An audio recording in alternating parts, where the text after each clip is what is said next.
Bencana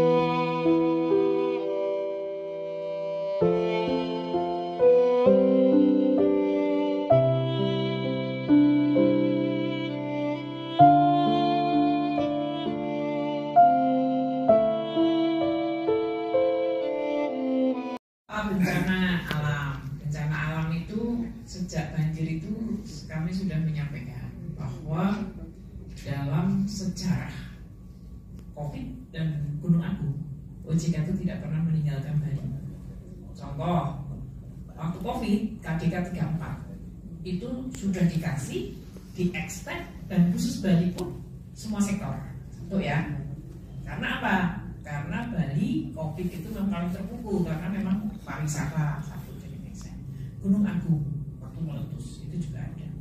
Nah, kita punya yang namanya POJK nomor 19 tahun 22. Di situ sebenarnya memberikan ruang bagi POJK itu untuk memperlakukan debitur itu dengan perlakuan khusus apabila terdampak bencana. Namun demikian, memang ada step-stepnya yang memastikan manajemen risikonya itu juga balance. Karena apa? Tadi kami sampaikan, uangnya bank itu bukan uang yang baik, uangnya masyarakat. Jadi memang harus strike to the right balance.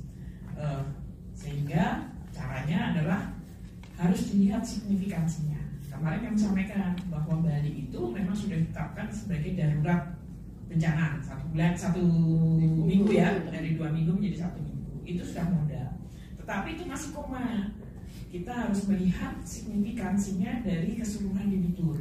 Teman-teman pengawas itu melalui Pak Ananda dan tim itu sudah bertanya baik ke Bank Umum maupun ke DPR itu kira-kira berapa debitur yang terdampak. Apakah cukup untuk menjustifikasi bahwa ini sifatnya Bali Wide, atau kalau nggak Bali Wide itu sifatnya debitur per debitur.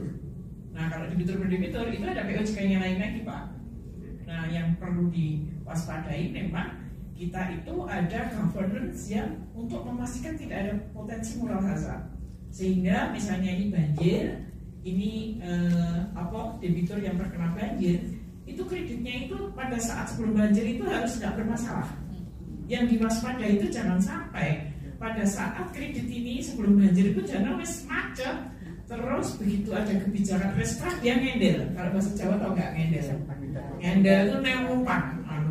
Nah itu yang harus diwaspadai. Nah untuk asuransi itu kemarin saya juga ditanya, asuransi gimana teman-teman yang mobilnya terendam dan lain sebagainya. Kalau mobil itu kredit, itu kan memang selalu harus ada asuransi. Yang menjadi masalah katanya asuransi itu biasanya 2 tahun yang full risk, tetapi setelah the next itu enggak.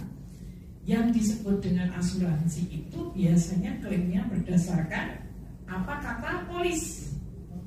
Apa kata polis? Setelah 2 tahun enggak full, itu biasanya akan muncul tuh premium risk, huru hara, banjir, kebakaran kan gitu. Nah itu tergantung mereka milih itu atau enggak. Nah masalah apakah bencana ini bisa dianggap sebagai sesuatu yang sifatnya itu extraordinary, kami memang sedang mencari data, Pak.